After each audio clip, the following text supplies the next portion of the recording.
Hey everyone, I'm Andrew. And I'm Shannon. And together, we're launching a brand new independent school called Acton Academy Victoria. But this podcast is about more than just a new outlook on education. Our school is part of a larger journey that we are on to learn what it means to be an intentional family. Because we don't just want to see our kids get to graduation. We are looking to raise up the entrepreneurs, change makers, and leaders of tomorrow. So thank you for joining us for another episode of The Intentional Family. Well, thank you for joining us, everyone.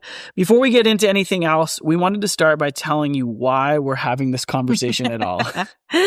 So this podcast came out of our real life, out of parenting 4 small kids, often feeling very overwhelmed, asking really hard questions, and realizing we didn't want to just drift into the way everyone else was doing things. So we're not going to be offering any formulas. What we're here to do is share a little bit of our story, and hopefully through that, a little bit of the conviction that that has really shaped who we are as parents, and even is by extension why we decided to start a school. Each episode will be short, honest conversations about family life, learning, faith, and what it looks like to raise curious, resilient kids in the world we're actually living in. So as we begin, one of the things that people often say to us is, "You're crazy." And they're probably a little bit right. As Shannon mentioned, we have 4 kids, but she didn't mention is that our youngest is less than 3 months old. Yeah, he was born in October, and our oldest is 6. So we've had 4 kids in 6 years. Yeah. And to add to that, both of Shannon and I are heavily involved in our church community. I'm a full-time pastor. Shannon's a part-time nurse. She's currently on maternity leave, but during the year she's a part-time nurse. And so our lives are really busy. We're trying to balance out a lot of things. And from the outside looking in, people probably look at us and say, "You guys have so much going on. Why would you add starting a school into the mix?" To be fair, we ask ourselves that question sometimes too. Totally. So I think what would be helpful is to really just start off with that story, because I think that really is a good illustration of why we do a lot of what we do as parents, which is trying to build lives of intentionality. I don't know about you, Shannon, but the memory I first have, I know we had conversations even earlier than this, but the memory I have first of us doing the school conversation was when we were in Mexico. Your family had done like a family vacation, and we were on the beach one night and we were just chatting, and for some reason we got into this argument, and it was, at the time, it felt so dumb because we didn't even have kids yet. Like, we had been married maybe a year and a half, 2 years, something like that. No, this is not even 2 years yet. We didn't have kids, and we started this argument about school choice and what was going to be the best choice for our family. And I remember that you had such a good, positive experience with the Christian school that you grew up going to, and you really wanted that like safe, nurturing environment for our kids. And I had an okay experience at the couple of Christian schools I had gone to growing up, but there was a couple of things that I really wanted. They lacked opportunity. I wanted those for our kids. They lacked diversity. I remember coming out, not understanding how people who believe different things than me thought, and to be honest, like probably had a little bit of a bias against them. And I didn't want that for our kids. I wanted our kids to have a more open mind about how they treated other people and viewed other people. And so those were really important things. And at that point, I don't even think we were thinking about how school itself was designed and shaped, but there were some really big things. And I think it really came out of this desire for thinking through this with intentionality. Even at that point, like, both of us really cared deeply, not just about what the educational outcome could give our kids, because both of us came through, again, small Christian school environments, and we went on to have relatively successful careers in life. But there were things that were lacking in that we wanted for our kids. I think for me, I had this moment when I was a nursing instructor. So for several years, I taught at a few different universities in BC in RN programs.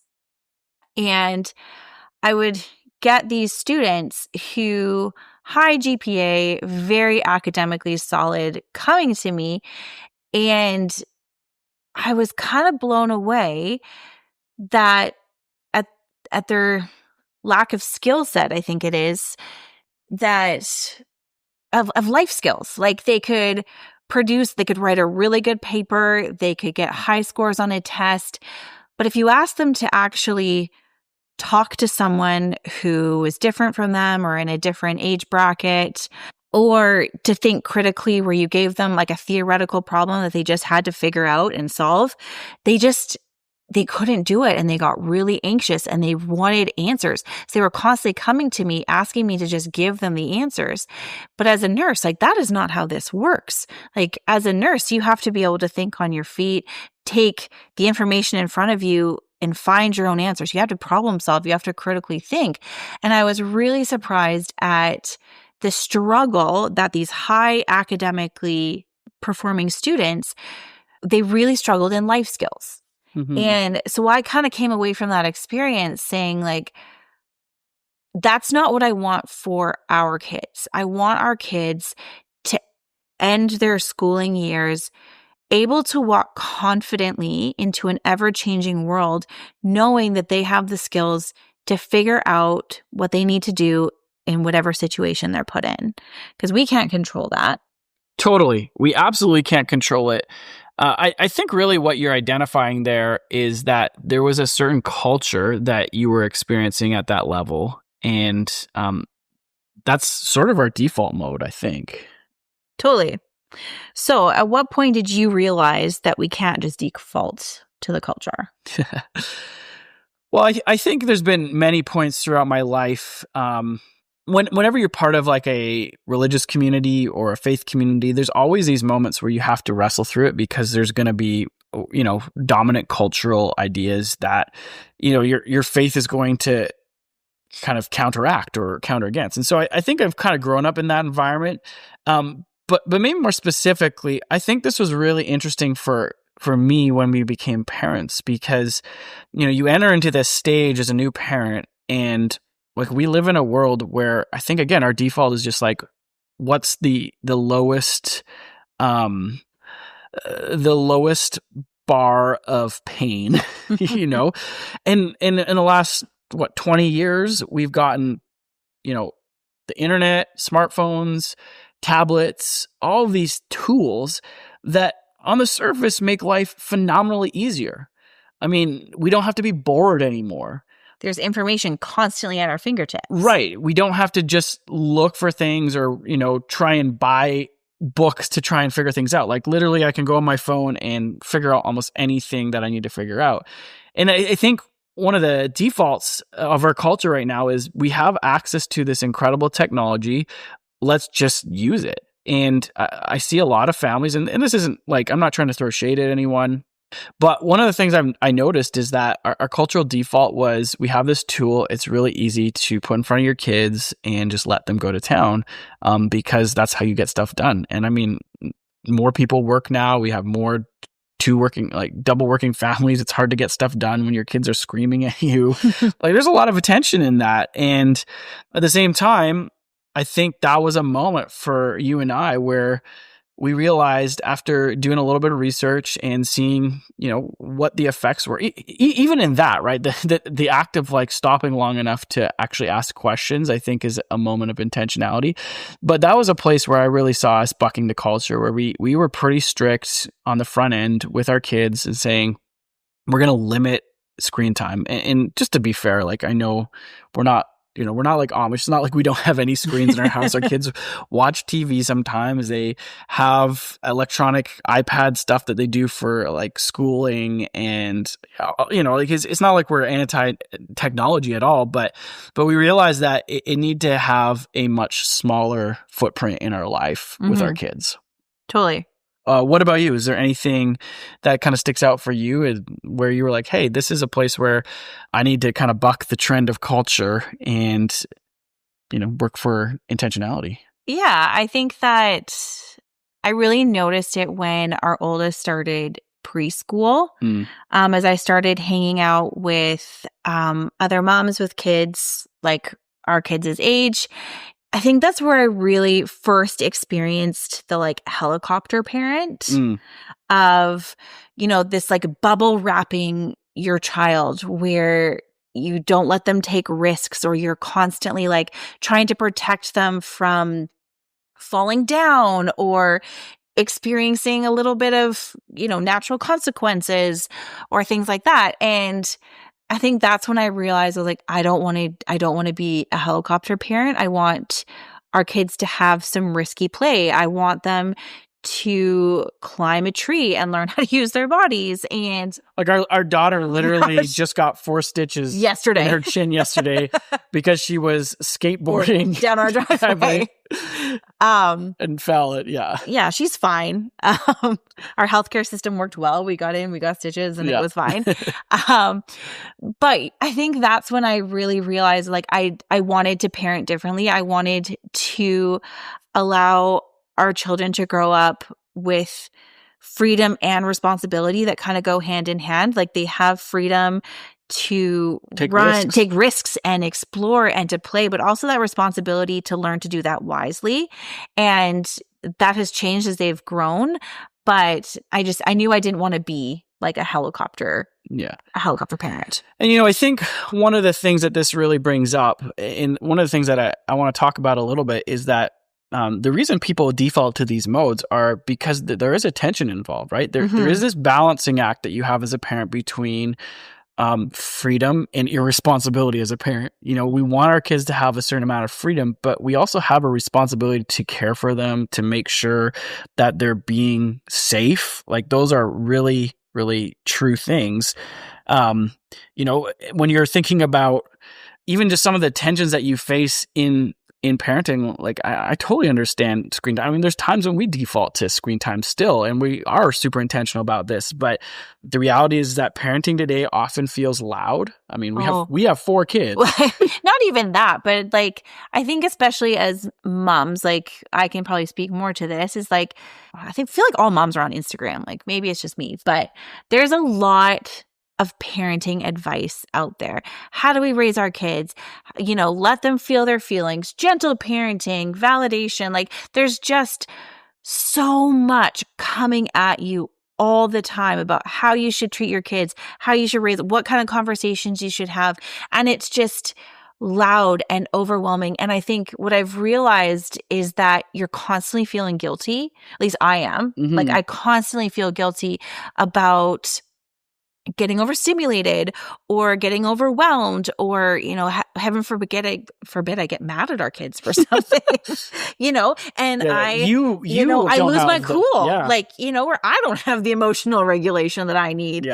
And it just feels like you're being bombarded all the time with advice and, do this better. If you just did this, your kids would be fine, or they would be emotionally regulated, or they would behave well. Like it feels like we're constantly being evaluated by some ridiculous standard that's ever changing depending on the algorithm, Totally. And I know I get caught up in that like a fair amount, and I just kind of sit in that, and I've realized like I need to take a step back from all of that to just for parenting not to be quite as loud. But there is just such a tension of like what does it look like to raise well-adjusted, resilient kids who can walk confidently into this world. So where do you see parents feeling the most pressure right now? I mean, you mentioned Instagram, but what are some of the things that you think other families include, that we feel that you think other families could resonate with? I think there's pressure to give your kids every opportunity. Totally. Where you're enrolling them in every after school activity that they could possibly ever want to try. Or their friends are in something and you feel bad because, they want to be with their friends and you say no, and you're like, am I a terrible parent because did I rob my kid of this opportunity? Yeah. So when it comes down to, do we need to have dinner together every night, or do they need to be in 3 different after school activities? Like that's a tension right there. Yeah. Of like, choosing to have dinner together every single night, or 5 or 6 nights a week may not be the popular choice, especially with your kids, but when they want to hang out with their friends. but is it the better choice? Yeah. You know, What are some other tensions that you see kind of in that parenting realm? I'm blanking. Well, I think one of the ones that I see is just the rush. I think, we all want to slow down, but we're all so busy. And again, I think most families are similar to us where it's, two working parents. Yeah. And so your time is really limited. And it just kind of feels like you're always rushed. You're always going to something. And you kind of come into every situation exhausted. I mean, I know that, like, I come home from work and I want to spend good quality time with our kids, but I'm tired. And then if you're going from that state to now I got to make supper, now I got to clean, now I got to put the kids to bed, it feels like you never really have that intentional time just to invest in their little hearts, So that's what I feel right now. And that's a pressure point. Maybe another question that I'll bring up. How does comparison quietly shape parenting decisions? Do you feel that for us at all? I think I do, because I think it's our natural proclivity to just compare yourself to other people, which I don't know why we choose to do it, because it really is the killer of all joy.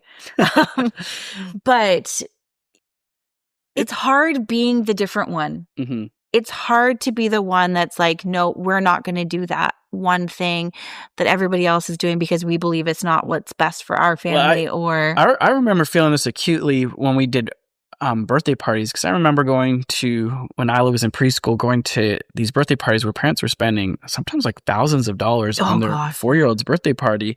And they were inviting the entire preschool class. And I remember thinking, like, is it wrong for us that we just want to have something small, something adventurous, something that's not like crazy expensive for our 4-year-old, where she's just having, a couple of friends that she's close with. And I remember that moment when one of the moms from the preschool came to you after and said that what we did was her daughter's favorite birthday party. And they, had spent thousands of dollars to put on this really incredible event, but it was a tension that I felt for sure that, are we cheaping out? Are we like robbing our daughter of like something that she needs because everyone else was doing these big extravagant things? Yeah, well, like other families had bouncy castles and a face painting. We had them dress up in princess costumes and do a parade. Like, very simple. Not impressive at all. Make tiaras from things that we bought from Amazon and eat Costco pizza. Totally. Yeah. Well, as we're kind of finishing off, I think it's probably helpful for us to, in the midst of this question of the tensions, to talk a little bit about how we actually define intentional, because these tensions are unavoidable, right? You're always going to feel the comparison. You're always going to feel the rush. You're always going to feel the evaluation. And if for some reason you don't, reach out and tell us. Please tell us the give us your formula. Silver bullet right there. So what do you think it means to be intentional? Why is it important for us to actually build intentionality into our life? Well, I think we need to recognize that intentional does not equal perfect. Doesn't mean you're getting it right every single time. Intentional, I think to us, mainly means that you're examining areas of your life and you're actually thinking about it. You're reflecting and you're noticing things. You're not staying in a state of just like coasting, but you stop and you think about what you're doing. Yeah, I think that's a great picture. To me, it's like, I run on occasion and you can kind of just get into default mode and not really pay attention to what you're doing. But I realized actually this year that if I actually wanted to improve and grow in running, I had to evaluate what I was doing and think about, like, what are the steps that I need to take in order to get better at running? How do I get faster? How do I get more efficient? All of those things. And that actually takes time to sit down and do it. And I think it's true for parenting as well. So, as we continue on this conversation, some of the things I think we want to talk about is building intentionality around choosing rhythms. Yeah. So for us, like, we kind of looked at our bedtime routine and said, like, okay, well, we have to put our kids to bed every night. So what does it look like to be intentional in that space? Or we drive our kids to school every day. Yeah. Or the days that they're going to school. What does it look like to not just like check out in the car, but to be intentional in the questions that we ask our kids, or even like dinner, how we have dinner. Yeah. Like we have some really key questions that we ask our kids at dinner, like we do highs and lows, to help us understand more about who they are, what's happened in their days. Like it's really easy things that we can do in spaces that are going to happen regardless of whether or not we're intentional. But it's just taking that space and saying like, I'm going to make this matter a little bit more. Well, it's also being aware, right? Mm-hmm. You have to actually be aware of how your day functions so that you can be aware of the places that you have. One of the best things I got to do this year, I've been doing some coaching, which again is part of that intentional piece. But the coach suggested I go away for a retreat. And so I did like a half-day retreat away. And it was such a valuable experience to be able to like sit down, evaluate some of the goals that we had, evaluate how our life looked, and actually take time to make some changes. And some of our recent changes came out of that time. You know, we were looking at our bedtime routine, which had been relatively intentional to begin with, but as our kids have gotten older, the needs around that have changed. And so we realized that, you know, our older kids needed something different than our younger kids. And so we made some changes there. So I think that's a huge part of it, is just being able to have awareness of what your rhythms are. And then that can give you a chance to actually think about what you want to do. Another one I think is huge is you actually have to name your values. Yeah. I think so often it's easy for people to say they have values, but if your values don't actually shape your rhythms and shape your routines, then at the very minimum, your values don't have intentionality with them. Absolutely. I remember we were on a holiday list last spring, and one of the things that we were trying to do was actually like name what our family values were. And we as intentional people even struggled then to like come to some form of consensus about like, what is it that we value and how are these values shaping our life? Because they're not really values if they don't shape your life. Totally. And again, I think so many of us get into this point where we just default and you don't take time to think about it. And sometimes your defaults are actually not in line with your values. I mean, I know for me, like I actually value being like a calm presence, but my default, you know, just the way I grew up, the way my personality is like I get stressed when I don't feel in control. And so it actually takes a lot of time to integrate that value into my life. And I have to build intentionality around that particular piece. Totally. Maybe the last thing that I think is important to just name is long-term thinking. Again, I think we've been saying this over and over, but when you go into the default, one of the things you're missing is the long view. And if you really have a desired outcome, you actually have to plan for it. I mean, it's like retirement, right? No, you don't have what you need for retirement if you don't plan for it. Or like losing weight and getting in shape doesn't just happen by accident. We know. Sorry, Ozempic. But there has to be like, you have to plan out your meals. You have to plan an exercise routine. You have to make conscious decisions so that you can see the long-term benefit of your work.